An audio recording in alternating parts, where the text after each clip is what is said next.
Good morning, Knicks Nation. Happy Juneteenth. Today is Monday, the 19th of June, 2023. I hope you had a good weekend. I hope your family and yourself are healthy and safe today. That the needs of you and your family in terms of food, shelter, clothing, as well as health are being met today. Blessings upon those that work in the healthcare field who, along with the first responders, are trying to save lives every day. And those that pick up garbage for us to keep streets and sidewalks and places clean and disease-free, and those that make deliveries for our convenience. Double blessings to the men and women that are out here trying to do the heroic work of rescuing teenagers and children from the clutches of child molestation and pedophilia. Rescuing people also that are victims of prostitution, child prostitution, pornography, child pornography, human trafficking, and sex slavery. Double curses on all the perpetrators of these things. Double curses on all those who profit from these things. Double curses on the perverts that create the demand of which other perverts provide the supply. Finally, blessings upon the homeless. There are nearly 600,000 men, women, and children homeless, even on Juneteenth, and millions around the world in similar or worse conditions. Blessings upon them, for theirs is the kingdom. All right, brethren. So this Beal drama is over. Thank goodness. This is crazy season. We talked about it yesterday. We also talked about the Shands report yesterday before the deal went down. That was between Phoenix and Miami. I kind of thought it was going to be Miami. What I didn't know at the time was that Phoenix still had an extra $10 million on Chris Paul's contract. I knew they were waiving him and that he would get $15 million guaranteed and lose $15 million. But apparently a certain date before that had to happen by a certain date. So he still had $25 million plus the $10 million from Shamet made the $35 million. Now I still don't know how they got it done because they're sending over $47 million. So obviously there's some other pieces that may have to come. But basically, Bradley Beal is a son. So that's good. Now, this is the thing, brethren. I still see people in the media and in sports basketball fandom of the belief that you just throw some big three together and you win championships. It doesn't work like that. Okay? So LeBron, Bosh, and Wade, what people don't understand about those three gentlemen is they were two-way players, number one. All three of them. All NBA level defenders, all of them. Miami had one of the best defenses in the league when those three got together. Okay, didn't even have a real true center, but the defense was so quick, so tight, so ability to switch off. They were really good. You win championships on defense. Okay, you win chips on the defensive end. So, and then you think of Golden State with Curry and Thompson. You think of the Splash Brothers. But Thompson's an all-NBA level defender, as is Draymond Green. And Kevon Looney played tight D. Those guys played defense. Okay? So getting Kevin Durant, Bradley Beal, and adding them to Devin Booker, okay, you're going to see a lot of wins, 140 to 115, 150 to 125 wins for the Suns. But when it comes down to it, when they need to stop, they're not going to get it. They're not going to get it. Okay? That's what I'm trying to tell you. I don't think, well, first of all, they not beating Denver. I'm going to tell you right now. And they better be thanking their lucky stars that John Moran is out for the first 25 games of the season. Hopefully, he appeals that suspension and gets it dropped because Memphis is better than them when they're in their full strength, in my opinion. And you better hope the Sacramento Kings don't get better because they was third in the West this past season and they got a squad. Okay, so Phoenix to me looks like the same fourth seed in the West they was this year.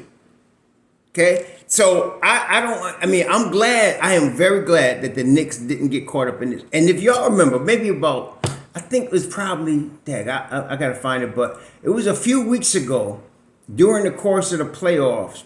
I made a video that talked about, here it is. It was a video that talked about the third, fourth, and fifth guys. It was on June 2nd.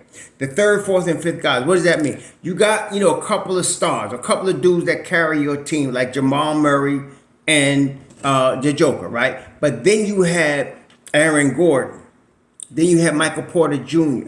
Then you had KCP, Because Caldwell Pope, sorry. Yeah, Caldwell Pope as well. Then you had the rookie Braun coming off the bench. You had a team of guys aside from your main guys. Phoenix don't got that. They done sent Mikal Bridges away. Okay? They sent him away with Cam Johnson. That was part of their third, fourth, fifth guy. And if you're talking about Ayton, now y'all gonna see. Okay? Some of y'all been whining about getting Ayton stupidly, not understanding. What are you just reading his stats? You know that boy can't deal with Mitch Rob? What's wrong with y'all? You ever seen him play Mitch Rob? Mitch Rob treat him like a dude that gets his lunch taken at lunch on the playground. That's what happened. Okay? He can't deal with Mitch Rob. And when you're talking about playoffs, you better be physical. Nah, man. Now, I'm glad the Knicks avoided a major problem here. Not that we ever thought that Don was going to be stupid enough to go for that okie doke. The media thought they was. They're going to go all in on Beal. And they're going to make it sound like, Beal didn't choose the Knicks. Nah, let me tell you the truth. The Knicks didn't choose Beal. They said, nah. We looked at it and said, nah. We did our due diligence. Nah, not $47 million. Sorry, nah. See? Turn that mess around. The Knicks in the position of strength, y'all. Forget. Let them go now. Go on. So now what's left? Well, I told y'all, it's Christmas in July. Lots going on now. But now, one of the things we know from the Beal deal is Washington is rebuilding. Okay? So they're going to let Kuzma walk, and they're going to do something with KP. I thought it was a possibility when I heard that Beal was going to Phoenix, and I didn't know that there was $25 million left on CP3's contract that could be traded. I didn't know that. I thought it was just 15. So I thought they would have to include Ayton. I thought if they did get Ayton, that they would be a signal that they're not completely rebuilding. But nah, Washington tearing this mess down and building up, as I thought they should. They should. They got Abdiva, as I mentioned. They got Corey Kispert. They got some young pieces. They got Johnny Davis. They want to add to the young core. They got the 8th pick, which means, guess what? They probably could draft Taylor Hendricks. That's their future power forward. They had a good one in Rui Hachimura, but they blew the handling of Rui Hachimura so that his head was all messed up. He goes out there to LeBron in LA and turns into what I thought was going to be a really high-level rotation piece. And so they had him. Now they got new management. They better learn how to handle their rooks, because then they could get Taylor Hendricks with the 8th pick. Okay? So they're going to rebuild. What does that mean? KP is available. Some of y'all whining about Kuzma. That's like, okay, I take you out to a parking lot, right? And I show you a new BMW. I show you a new Benz. I show you a Bentley. And then I show you the Volkswagen. The Volkswagen is new too. And some of y'all whining for the Volkswagen. That's Kuzma. What you whining for the Volkswagen for? When you got Bentleys and Benzes out there. So you got KP. You got Grant that's going to be unrestricted. He probably going to sign with Portland, but you got him out there. You got Siakam on the block, OG, and you whining about Kuzma. Anyway, I think KP is available. This coming, today's the 19th. This coming Wednesday is going to be big time. Because, number one, KP's going to make his decision. He's going to opt in or opt out. This is what I know. This is Raw Hebrew telling you something. KP's not going to be a Washington Wizard on opening night of this coming season. I can tell you that right now. He's not going to be a Washington Wizard. The question is, what team is he going to be on? That's the question. Because he's not going to be a Washington Wizard. So now, if KP opts out, then KP holds all the cards and decides where he wants to go. He'd be an unrestricted free agent. If KP opts in and he is not going to be a Washington Wizard, that means a deal is in place to trade him already. Okay? A deal is in place to trade him. Okay? So one or two things. Either he opts out and he negotiates with all kind of teams, or he opts in and negotiations already been done and we just didn't know it. We'll see what happens. But this is going to be a big time week. Then I'm hearing now people saying Zion's not on the table. Okay, Zion not on the table. Fine. I never thought Zion should be on the table anyway. But I'm going to tell you what. If New Orleans really wants Scoot Henderson, they're going to have to give up something to get that number 3 pick. Now, if they turn around and give up Herbert Jones and Trey Murphy, they're going to take steps back, serious steps back. No, they got to give up a big-time player, and all they got is Ingram and Zion. That's what they got. I mean, what? Charlotte's going to take Valanciunas for your 3rd pick? I don't think so. Now, New Orleans got a lot of picks now. So, New Orleans, if they wanted to, they could throw in a lot of picks. Like I mentioned, the Knicks giving up 2 number 1s and Julius Randle, which is, some of y'all don't understand that. That's a good deal right there. But the Pelicans got their own, because they got picks from the Anthony Davis trade. So they got their own group of picks now I'm trying to look it up here, that they could turn into money for themselves. But looking at, I don't see them nothing here. Looking at let me just look at this. I want to look at the Pelicans, New Orleans. Pelicans future. Yeah. Because they got to offer some capital to get the number 3 pick. Charlotte ain't just giving you that. Charlotte doesn't need Scoot Henderson. Charlotte doesn't need him. Okay? So with that in mind, what we got to understand is, okay, so 2023, the Charlotte got their own pick. They got the Lakers swap. 2024, they got another Lakers pick. They got the Bucks from Jrue Holiday. They also got their own picks. New Orleans got a whole bunch of picks too. So they could send that group of picks to the Charlotte Hornets with a player. The question is what player. So let's put it this way. If New Orleans doesn't want Scoot Henderson as badly as I thought they might, then they're not going to make a deal. Then Charlotte will pick Miller, and then they'll move on with life. And Portland will do whatever Portland going to do. I don't know. But I don't know. We have to see what's going on here. This is going to be a very interesting week, y'all. I'll be shocked if no moves are made at the top of this draft, especially between Charlotte and Portland. I'd be shocked if no moves are made because they're in situations now. If Portland's got to make a decision, are they rebuilding or are they going to go forward with Dame? See, why does that affect the Knicks? Well, there's Jeremy Grant, right? So what's going to happen? And then Charlotte, if they get that number 2 pick or don't, can we make a deal? Can we get a deal done in a 3-way? There's possibilities here. We don't know, but we'll find out. One thing for sure, though, I'm going to tell you. KP is not going to be on the Washington Wizards come October. He is not. Okay? I would totally be shocked if he was on. That would be the biggest shock of the summer. He's not going to be a Washington Wizard. Washington is rebuilding. It's time to rebuild. KP 27 going on 28. He's trying to win right now.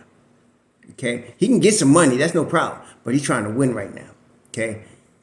This is going to be interesting this week. So we're going to see not only that, brethren, but if you look at, like, every team's got decisions to make. Some teams' decisions are easy. Milwaukee just got to re-sign Brook Lopez and re-sign Middleton, and they got Jrue Holiday, and, of course, they got the Freak. So they're going to just roll back. And then, of course, Boston, I think Boston going to run it back. And then Philly got to decide what they're going to do with Harden. I mean, I think MB stays in Philly regardless. I really do. Whether Harden stays or leaves, MB stays in Philly. Why? Because he was there first, and that's his city. He was there first. See? That's his city. So he's going to stay there. I think they end up building around him and Maxey anyway. So they keep going. Cleveland, I can't see them making any serious moves. They got a nice team, too. They just got to regroup. No. And us, the Knicks, we could run it back. But we just need to tweak. If we can get a KP or a Jeremy Grant or an OG, I keep telling y'all that. If we can get one of those guys, we good. And then Brooklyn, they got decisions to make. I think they're going to build around Mikal Bridges. So every team has decisions to make. Miami's going all in on Dame Dollar. And if he decides to leave Portland and go to Miami, that makes a big shift in the NBA, because now Portland goes right into rebuild mode. And then Grant's available. Okay. Dame could decide, no, I'm going to stay in Portland. That's going to be tough. That's going to be tough, because Dame going to Miami, he has a possibility. I mean, you got to say it's a possibility to win the chip, because Miami's in a good position. That's something to watch. Atlanta is a mess. Atlanta's a mess. And there's really nothing there except DeJounte Murray that I would want on the Knicks.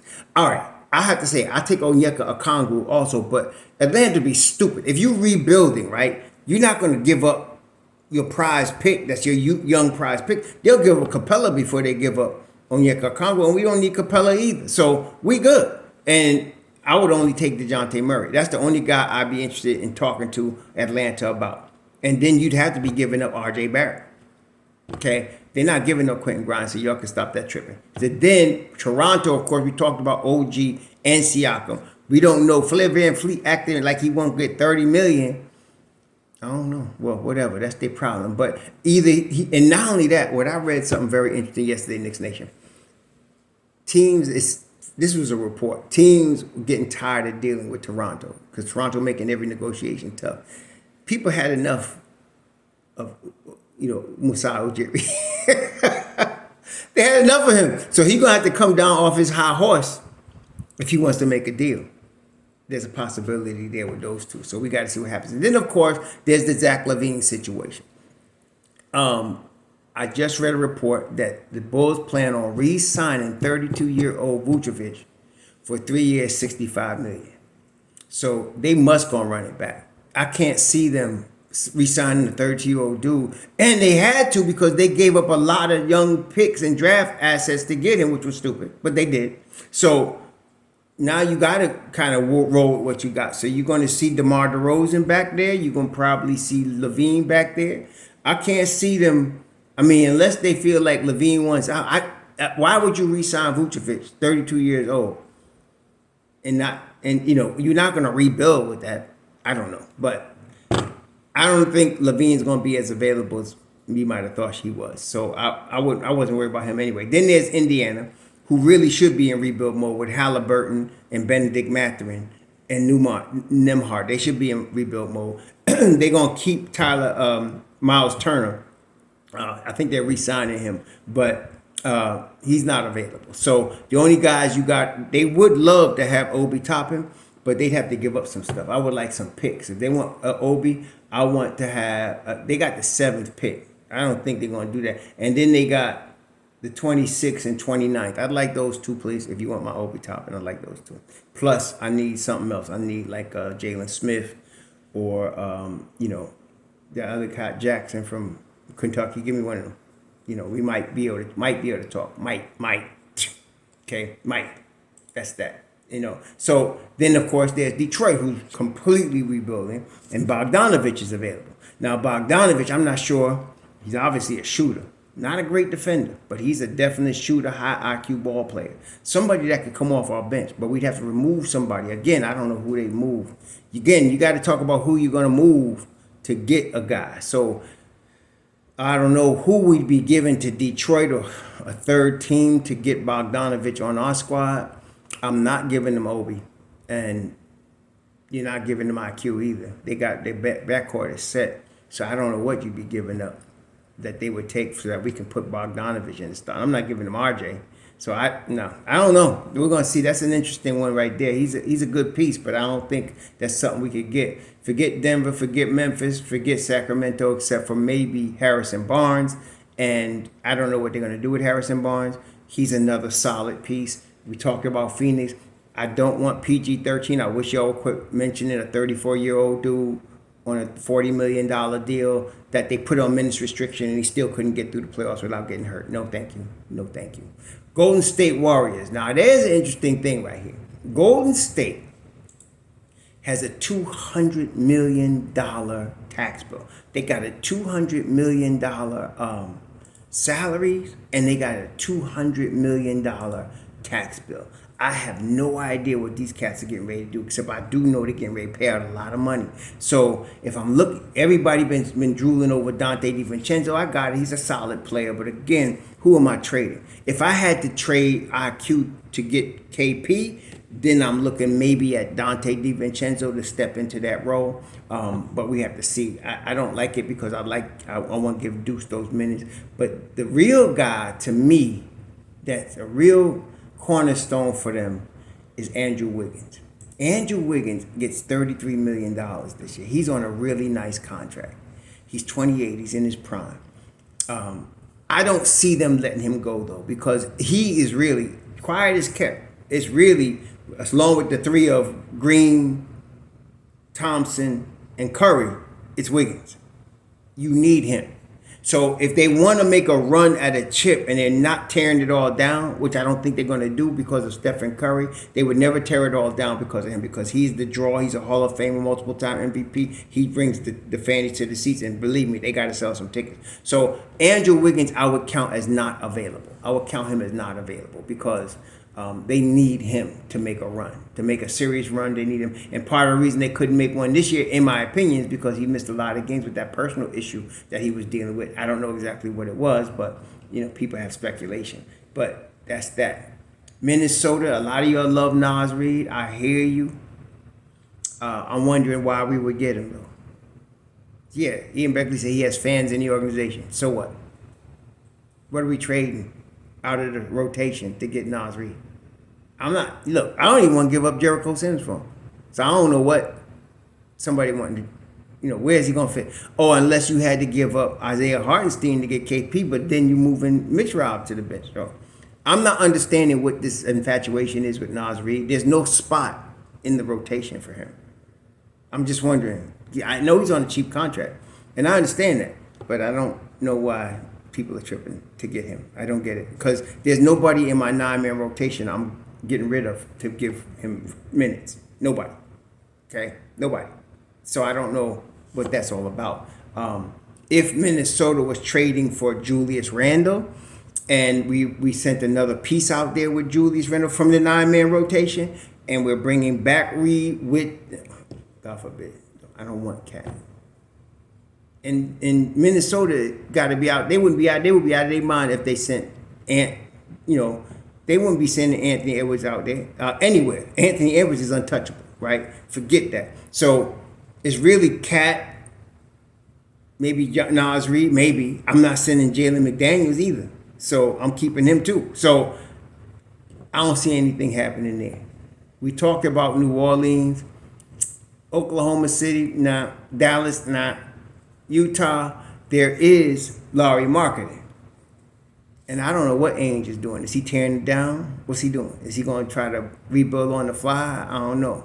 I don't know what he's going to do. I wouldn't want to deal with him, though, because he'd be asking astronomical stuff. If I was Portland and I was trying to win, I would talk to him about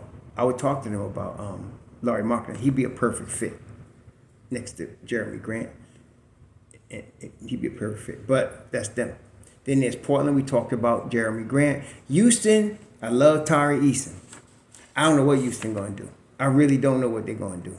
Then there's San Antonio. And they're going to get Victor Wembanyama, whatever his name is. They're going to get him.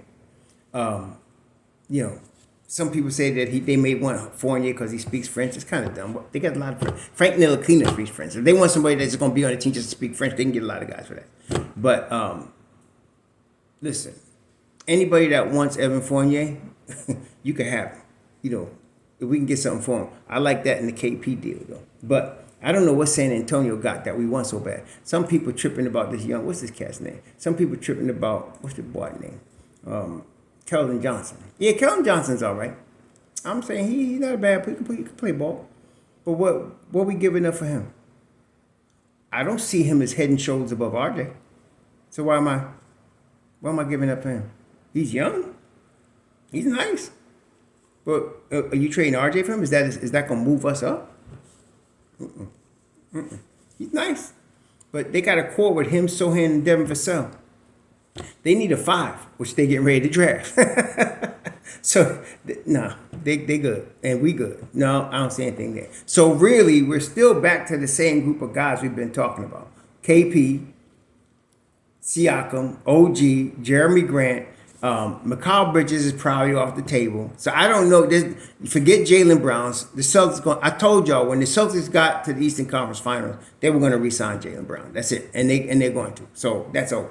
So really, we're just talking about 4 dudes, and then there's a couple of guys like your Levines and your Cats that you might be dealing with if those teams were interested in trading for them, and we're all not sure if we really want those guys, right? So you got issues there too. So to me, I still stick with the premise that the 4 guys I've been naming are the best 4 guys for the Knicks. Get one of those and we're good. And I don't care. Obviously we'd like to trade our Randall and get KP. I'd love to do that. But I don't know if the Knicks are going to do that. I think Randall's going to survive another year. If anybody gets traded, unfortunately, it's RJ. And I'd hate to see him go too. But we're going to see what happens here because this is going to be very interesting. But those 4 gentlemen are the guys you want to look at. If it's OG and Anunoby, then RJ is going to be the guy to go out. The other 3 really, Jeremy Grant could play the 3 or the 4, so you got either one. But with KP and Siakam, you got to be moving Randall to get one of them cats if you're going to trade a big guy player. So we'll see what happens. But with KP, the beauty of it is you really could give up the expiring deals of Derrick Rose, Evan Fournier. You could put IQ in there because he's going to start for them anyway. And then probably Isaiah Hartenstein. Money works. You really just gave up one piece of your rotation, or you gave up 2 pieces of your rotation, but you got Deuce coming in and you still got Mitchell Robinson. So to me, that's the best of both worlds, man. And that's why I'm still looking at KP in this. But we'll see what happens. This is going to be very interesting, though. But I'm telling y'all, in this couple of days, it's going to be hot. And it's going to stay hot after July 1st. You're going to see a lot of movement in the NBA. This is going to be amazing. Buckle up. Hang on. Enjoy your Monday. Shalom.